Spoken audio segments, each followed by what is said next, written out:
In the beginning was the Word, and the Word was with Elohim, and the Word was Elohim.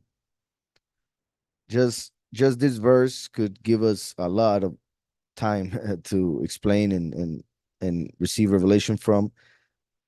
And as you guys may have already noticed, look how similar it is to Genesis 1. In the beginning, Elohim created the heavens and the earth. So John, and like I said, is writing in the highest level of interpretation and is connecting John 1, which is the beginning of the new covenant, to Genesis, which is the beginning of creation. So it is like saying that there is a new beginning happening. As he writes, there's a new beginning through the one who made everything in the beginning, Bereshit, right?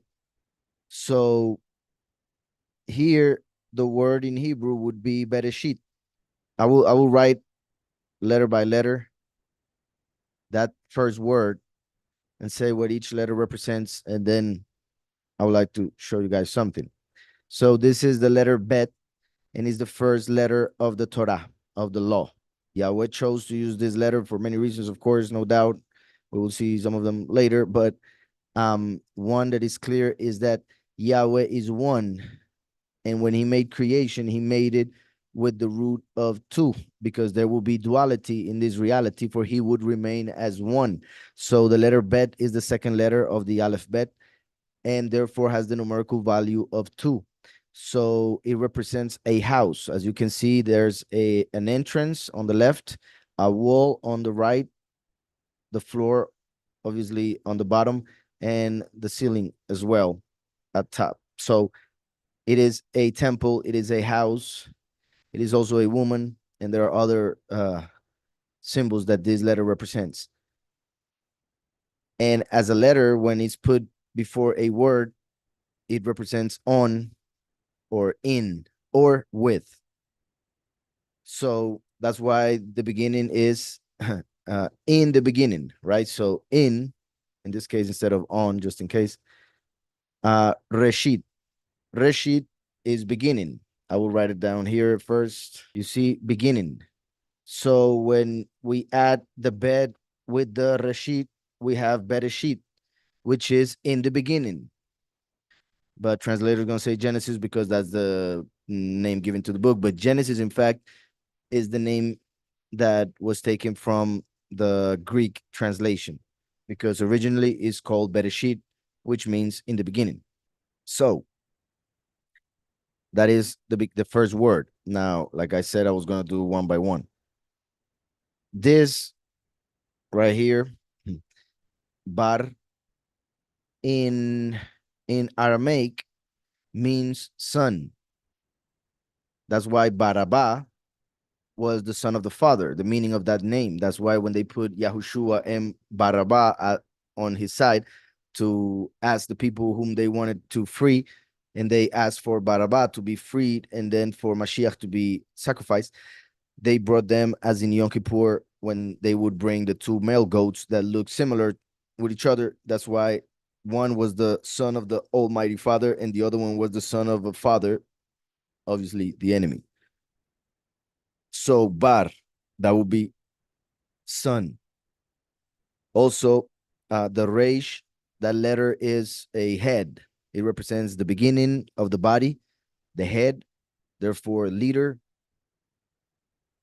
And that's why the son in a family would be the one who would become eventually the head of the house. That's why we have those two letters making that word.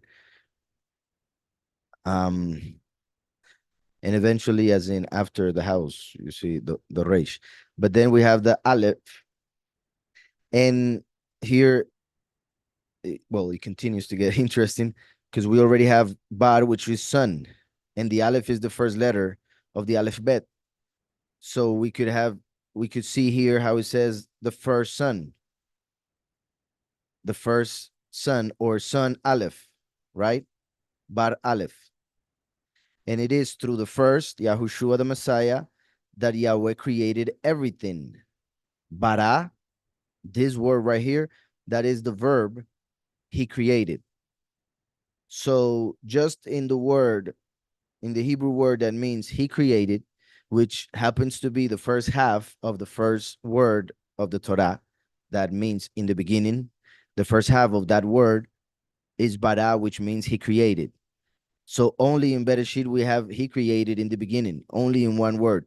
But not only that, in the word that actually means he created, we can see that the one who created is the first son, Bar Aleph. So he created Bara, Bar Aleph, the first son.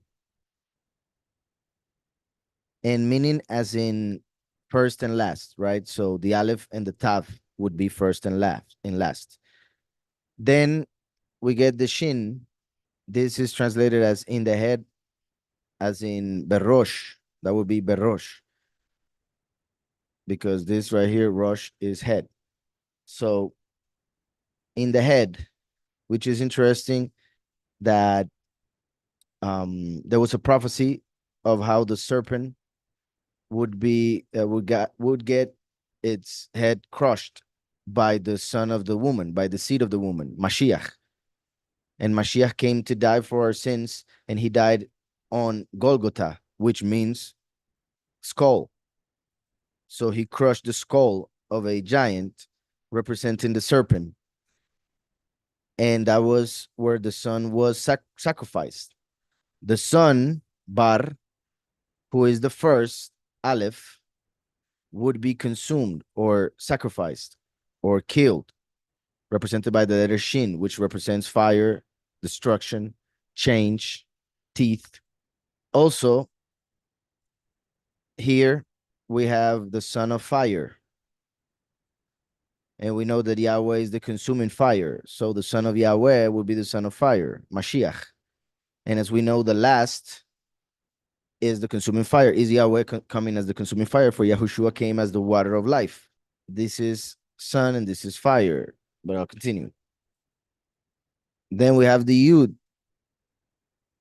And it's also interesting. We only have one letter to go. And here already we have on my head. And Yahweh had in his mind to create everything in the very beginning. And the beginning of the body is the head. So it is like he decided to create everything because that's what he had in his head, in his mind, right? And Mashiach then would come as the head to make the new beginning as the uh, last Adam. And lastly, well, the Yud is a hen, right? As you guys know. In pictographic is the whole arm. Yahweh mentions throughout scriptures his arm and his hand as the first and last. So depending on how you want to see the Yud as a hand or an arm, but even so, when we see Yahweh speaking about the right and left hand, also could represent first and last. So that'll make sense in just a moment. Lastly, the Tav, which is the last letter of the alphabet, and we have this first word, which happens to be the name of the first book of the scriptures. This second part that they just decided to translate like that, which they did because of the sound of these three letters together, but that's not what it means. And the translators should put what it means, not how it sounds. Anyways, that would mean 6. So bara he created in 6. For Yahweh would create everything in 6 days. So in the first word is already prophesied that the creation would be for 6 days, will be going for 6 days. And as you can see, there are 6 letters. So each letter will represent each of those days. And the last day of creation, that is the Tav, which is when throughout human history, the last would manifest, right? At the end of the 6th millennium. As the fire, the hand of Yahweh, that will seal the chosen few on their foreheads. The Tav is a seal is a mark, is a cross. In the pictographic is a cross. In the Paleo Hebrew is a cross. In this one, is not, but the meaning, the representation remains. So imagine when you think about that, that here we have the sun, and I will even separate these two letters, who is the temple of Yahweh, for he said, destroy the temple and I will raise it up in 3 days, and he was talking about his own body. The son, who is the temple, is the head of the congregation, who would come first, as the first, to be killed by getting his hand on the cross, or as the hand of Yahweh on the cross. He would be killed as the hand of Yahweh on the cross. Not only that, since the Yud is the hand, represents actions, deeds. So, interestingly enough, as well, the numerical value of Yud is 10. So it represents the 10 commandments. Therefore, all the commandments that we should perform. Yahushua is the one who fulfilled all the commandments. Interestingly enough, the law, where the commandments are, is called the law of fire, Esh.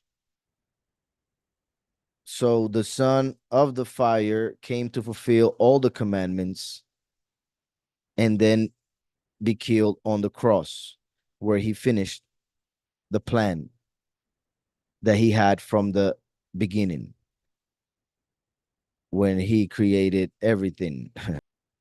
Also, if we separate this right here, that will be the son of my fire is the last, or the taf, of course, right? And I'm sure we could continue seeing things there. So